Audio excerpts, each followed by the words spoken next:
हाँ जी, तो कैसे हैं आप। एक बार फिर आ गया हूं मैं एक नया टॉपिक लेके। तो आज जो हमारी वीडियो का टॉपिक रहेगा वो है 10th हाउस। अगर आपकी कुंडली में 10th हाउस के अंदर कोई भी प्लेनेट की प्लेसमेंट नहीं है तो क्या आपका करियर नहीं होगा, क्या आपका करियर बहुत बुरा होगा, क्या आपके करियर में आपको चैलेंजेस आएंगे। तो यही हमारा आज का टॉपिक रहने वाला है, तो इसी के बारे में हम डिटेल में बात करेंगे।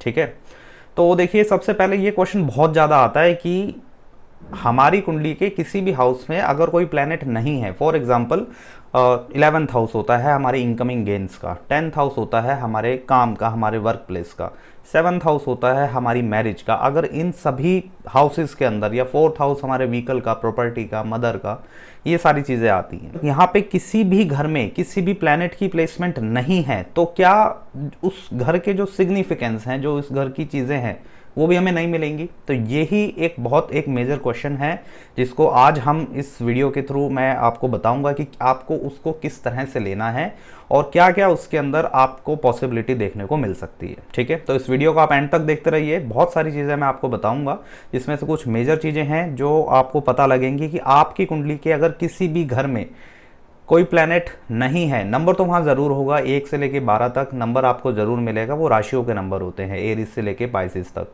लेकिन अगर वहाँ पे कोई प्लैनेट की प्लेसमेंट नहीं है तो आपको उस घर को कैसे लेके चलना है। तो आज हम स्पेसिफिकली बात करते हैं कुंडली के 10th हाउस की। 10th हाउस जो होता है ये हमारे काम का होता है। बेसिकली हम क्या काम करने आए हैं इस धरती पे, हमारा क्यों बर्थ हुआ है, हम किस टाइप का काम करेंगे, हमारा आसपास का एनवायरनमेंट क्या रहेगा, सोसाइटी के अंदर हमारा प्रतिष्ठा, यश, ये सब कैसा रहेगा। दूसरा हमारे फादर के साथ भी ये रिलेट करता है कि फादर के लिए भी हम 10th हाउस और 9th हाउस दोनों को ही देखते हैं। इसी के साथ हमारा वर्क एनवायरनमेंट कैसा रहेगा और हमारे काम करने की, क्या बोलेंगे उस वर्ड को, फितरत। राइट वर्ड जो आएगा वो है फितरत। काम करने की फितरत कैसी होगी वो हमारा 10th हाउस बताएगा। ठीक है, जो राशि होती हैं उनको आप मान लीजिए थीम होता है कि 1 से लेके 12 तक जो राशि होती है, टोटल 360 डिग्री का पूरा राउंड होता है। इसमें से सभी राशि के पास 30-30 डिग्री के होते हैं। ठीक है, तो 30 डिग्री के लिए आपको ये जो 10th हाउस होता है इसमें जो भी राशि होगी उस पर डिपेंड नहीं करता है, मेजर डिपेंड करता है कि उस घर का लोड कहाँ है। सबसे ये एक मेजर है, सबसे पहला पॉइंट यही है, आपको यही देखना है कि जब भी किसी भी घर में प्लैनेट की प्लेसमेंट नहीं है तो आपको ये देखना है कि वहाँ का लोड कहाँ गया है। इंग्लिश में लोड बोलते हैं, हिंदी में स्वामी बोलते हैं, उस घर का स्वामी कहाँ गया है, और लॉर्ड भी बोल सकते हैं, या उस घर का कर्मेश भी आप बोल सकते हैं कि 10th हाउस कर्म का भाव होता है तो उसको कर्मेश के नाम से भी बोला जाता है। ठीक है, तो 10th हाउस अगर आपकी कुंडली में खाली है तो आपको एक चीज़ तो पहले ये देखनी ही है कि आपकी कुंडली के 10th हाउस को रूल कौन कर रहा है, वो आपको पता लगेगा राशि से।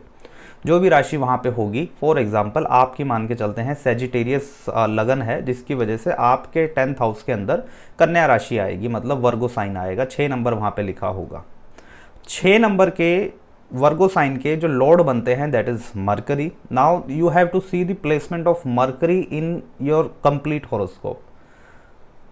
तो जिस भी हाउस में मरकरी की प्लेसमेंट होगी वहां से आपका जो 10th हाउस है वो लिंक हो जाएगा। फॉर एग्जांपल आपके 10th हाउस का जो लॉर्ड है मरकरी, अभी जो हमने एग्जांपल में लिया, 10th हाउस के लॉर्ड की मरकरी की प्लेसमेंट मान के चलते हैं 4th हाउस में है, सामने ही उसके जस्ट सामने।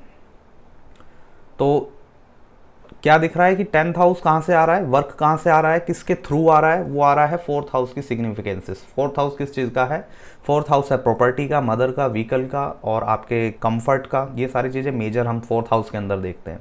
तो इन सारी चीज़ों के थ्रू आपके पास 10th हाउस मतलब आपका कर्म, आपका काम आएगा। दूसरा एक सैटर्न की प्लेसमेंट देखना भी ज़रूरी है चार्ट के अंदर कि सैटर्न किस तरह से आपके चार्ट को इन्फ्लुएंस कर रहे हैं, क्योंकि जो वर्क का जो डिपार्टमेंट है, काम का जो डिपार्टमेंट है, वो शनि के पास ही है। तो ये चीज़ आपको सबसे पहले देखनी है। इसके बाद अब दूसरा क्वेश्चन आता है कि प्लेसमेंट हमने देख ली कि 10th लॉर्ड की जो प्लेसमेंट है वो 4th हाउस में हो गई है। अब ये वाली जो प्लेसमेंट है, बट बहुत सारे मेरे एक्सपीरियंस में चीज़ें आती हैं कि जो कंसल्टेशन के दौरान मैं देखता हूँ कि बहुत लोग बताते हैं, वो बताते रहते हैं अपने बारे में कि हमारे लाइफ में ये चल रहा है, ये चल रहा है, ये चल रहा है। बेसिकली अगर मैं करियर कंसल्टेशन कर रहा हूँ तो करियर कंसल्टेशन में वो बताते हैं कि हमारा किस टाइप से करियर कब स्टार्ट हुआ, कैसे चला, क्या करियर प्रोग्रेशन रहा, वो अपने आप बताते हैं। तो मैं उस कुंडली को देख के फिगर आउट करता हूँ कि क्या बुलेट पॉइंट्स इसके लिए बन रहे हैं, क्या इनका जो बता रहे हैं जो उनका कनेक्शन फोर्थ हाउस से हो रहा है या नहीं हो रहा है। तो मोस्ट ऑफ द केसेस में वो हो जाता है, बट बीच बीच में उनके साथ अलग अलग चीज़ें भी होती हैं जो फोर्थ हाउस नहीं बता रहा है। तो आपको वो कैसे एनालाइज करना है, यही मेन चीज़ है जो आपको सबसे ज़्यादा समझने के लिए है अभी। ठीक है, इसके लिए बीच में रोल आएगा ट्रांजिट का। ठीक है, आप ये मानिए कि आपके पास एक घर है, लेकिन आपके दो घर हैं, एक घर में तो आप खुद रह रहे हैं, ठीक है, और दूसरा घर जो है वो उसमें कोई नहीं रह रहा है, वो खाली है, वो कहीं और है। अब जिस घर में आप रह रहे हैं, जहाँ पे आप प्रेजेंट हैं फिजिकली, मेरे वाले एग्जांपल में जो मैंने आपको दिया उसमें मरकरी जो रूल कर रहे हैं वो रूल कर रहे हैं 6th हाउस को, ठीक है, 10th हाउस को, जो मैंने बताया सैजिटेरियस असेंडेंट के लिए मरकरी रूल कर रहे हैं 10th हाउस को। 10th हाउस का लॉर्ड बैठा है उसके जस्ट सामने 4th हाउस में, जिसको रूल कर रहे हैं पाइसेस मतलब गुरु। तो जो फिजिकल ओनर हैं वहाँ के, वो तो चले गए 4th हाउस के अंदर। अब आप खुद देखिए कि आपके पास अगर 1 2 3 प्रॉपर्टी हैं, आप किसी एक प्रॉपर्टी में रहेंगे तो आपको वो जो दूसरी और तीसरी प्रॉपर्टी है उसके बारे में बहुत ज़्यादा विचार आएंगे, उसके बारे में आपको इनसिक्योरिटी रहेगी, उसके बारे में एक फियर आपके मन में रहेगा। ठीक है, अगर तो आपने वहाँ पे कोई वहाँ पे टेनेंट है कोई, आपने रेंट आउट कर दी वो प्रॉपर्टी और उसके बाद आपने रेंट एग्रीमेंट भी साइन कर लिया, सारा कुछ कर लिया, then you will have a peace of mind कि यस कि मेरे पास एक रिटर्न डॉक्यूमेंट है, अगर कल को कोई प्रॉब्लम आती भी है then I will sort it out anyhow. But वहाँ पे कोई रह ही नहीं रहा है, वो घर बिल्कुल खाली है, वहाँ पे ना ही ऑनर है ना ही टेनेंट है, आप ये मान लीजिए। तो उस घर का क्या होगा, तो जो दूसरे प्लैनेट्स होंगे, जो दूसरे प्लैनेट उस घर के अंदर आएंगे, ठीक है, वो सभी प्लैनेट उस घर की एनर्जीज को इन्फ्लुएंस करेंगे। और वो कैसे करेंगे, ट्रांजिट के थ्रू। कोई प्लैनेट 2.5 साल तक उस घर में रह सकता है लाइक सैटर्न, कोई प्लैनेट 11-12 महीने तक उस घर में रह सकता है लाइक जुपिटर, कोई प्लैनेट ऐसा हो सकता है कि 1 महीने तक उस घर के अंदर है लाइक सन, कोई प्लैनेट 2.5 दिन के लिए रह सकता है। तो ये जो अलग अलग प्लैनेट रहेंगे, कोई प्लैनेट 18 महीने तक like Rahu and Ketu, these both of these planets are there in a sign for around 18 months.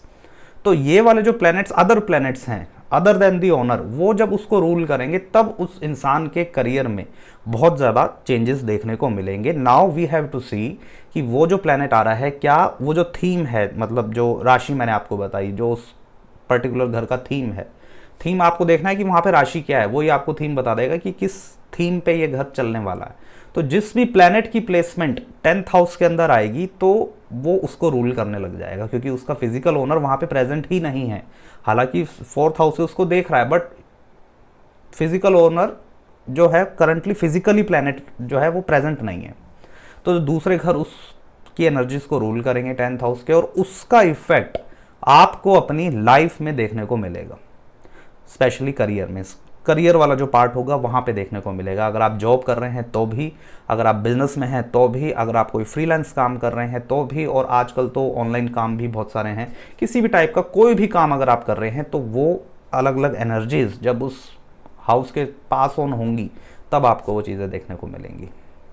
ठीक है, क्योंकि बहुत लोगों को ऐसा लगता है कि हमारा प्लेनेट हमने देख लिया कौन रूल कर रहा है 10th हाउस को, लेट्स से 10th हाउस का जो लॉर्ड है वो 2nd हाउस में है। 2nd हाउस है हमारी फैमिली का, इनकम का, हमारे फाइनेंस का, फूड का, स्पीच का, फेस का, ये सारा चीज़ 2nd हाउस है। अब वो फूड से रिलेटेड काम कर सकते हैं, वो फैमिली से रिलेटेड कुछ काम कर सकते हैं, वो स्पीच से रिलेटेड कुछ काम कर सकते हैं, कुछ भी हो सकता है। लेकिन कई बार ऐसा होता है कि इन सारी चीज़ों से रिलेटेड कुछ भी नहीं दिख रहा है पर्सन, ना ही उसकी लाइफ में वैसा कुछ चल रहा है, ना ही वो काम उस तरह का कर रहा है। तो उस इंसान से आप उसका फिर सन देखना जरूरी होता है कुंडली के अंदर, क्योंकि बहुत बार चीज़ें ऐसी होती हैं कि हमारा 10th हाउस का जो लॉर्ड है वो उतना ओनरशिप नहीं ले पा रहा है, तो दूसरे प्लैनेट्स का उसके बीच में इन्फ्लुएंस आएगा। और जो मेजर इन्फ्लुएंस आता है 99% केसेस में तो यही होता है कि जो 10th हाउस का लॉर्ड जिस भी घर को रूल कर रहा होता है वो वहीं से आता है, बट उसका जो सिग्निफिकेंस है वो वहीं से आता है। बट बहुत बार ऐसे भी होता है कि जो चेंजेस हैं वो बहुत फ्रीक्वेंटली हो रहे हैं, या चेंजेस हो ही नहीं रहे हैं, पर्सन बहुत स्ट्रक फील कर रहा है अपने काम के अंदर। तो ये सारी की सारी जो चीज़ें हैं ये आपके 10th हाउस से देखने को मिलेंगी, और इन पे आपका कोई कंट्रोल नहीं रहेगा। लेट्स से 10th हाउस का जो लॉर्ड है मरकरी, जो हमने एग्जाम्पल में भी देखा था, वो 4th हाउस में बैठा है। अब उसके अंदर 6th हाउस, उसके जो 10th हाउस है वहाँ पे केतु की प्लेसमेंट आ जाती है ट्रांजिट में 18 महीने के लिए।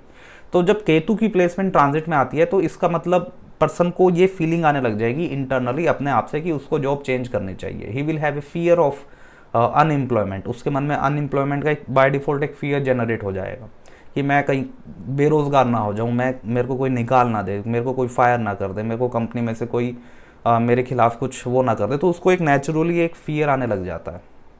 और जब भी मान लीजिए अब इसका उल्टा लेके चलते हैं, वो रूलरशिप जो है वो मरकरी की है, बट वहाँ पे अब ट्रांजिट में राहु आ गया, तो राहु कहेगा मेरे को और चाहिए।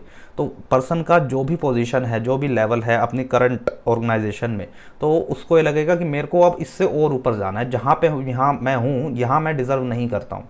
मेरी स्किल्स, मेरी जो नॉलेज है, स्किल्स है, वो इससे बहुत ऊपर है, मैं इससे बहुत ऊपर जाना चाहता हूँ। मैं अभी बहुत टाइम से एक ही जगह पे काम कर रहा हूँ।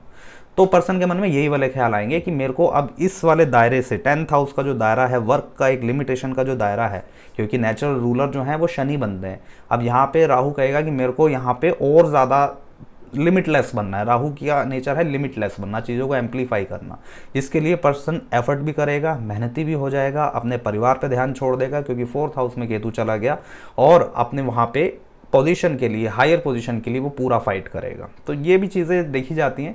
अब ये सब कुछ जो है आपकी कुंडली के अकॉर्डिंग अलग होगा। ये मैंने आपको एक एग्जांपल दिया है, आपका लगन अलग होगा, मैंने सेजिटेरियस असेंडेंट के अकॉर्डिंग आपको समझाया है। आपकी कुंडली में अलग हो सकता है क्योंकि आपका लगन भी अलग हो सकता है। ये मैंने आपको जस्ट एग्जाम्पल बताया कि किस तरह से आपको 10th हाउस के लॉर्ड को देखना है। अगर 10th हाउस में कोई प्लैनेट नहीं है तो आपको इस तरह से चीज़ें उसकी देख के चलनी है, ठीक है। तो ये थी कुछ मेरी एनालिसिस। अगर आपकी कुंडली के 10th हाउस में कोई प्लैनेट नहीं है तो आपको किस तरह से देखना है, और कमेंट करके आप ज़रूर बताएं कि आपकी कुंडली के 10th हाउस में कौन सा प्लैनेट है, कौन उसको रूल कर रहा है, और उस रूलर की प्लेसमेंट कहाँ है, ठीक है। और आपको ट्रांजिट देखना तो बहुत ज़रूरी होता ही है, बट दशा इज़ द किंग। आपकी कुंडली की महादशा मतलब ये समझ लीजिए कि जो सरकार, समझ लीजिए कि कौन से प्लैनेट की सरकार चल रही है, तो रूलर जो है वो ही रहेगा, ठीक है। तो इसके बारे में हम डिटेल में बातें करेंगे और भी डिस्कशन करेंगे। तो मिलते हैं आपसे अगली वीडियो में, तब तक के लिए राधे राधे।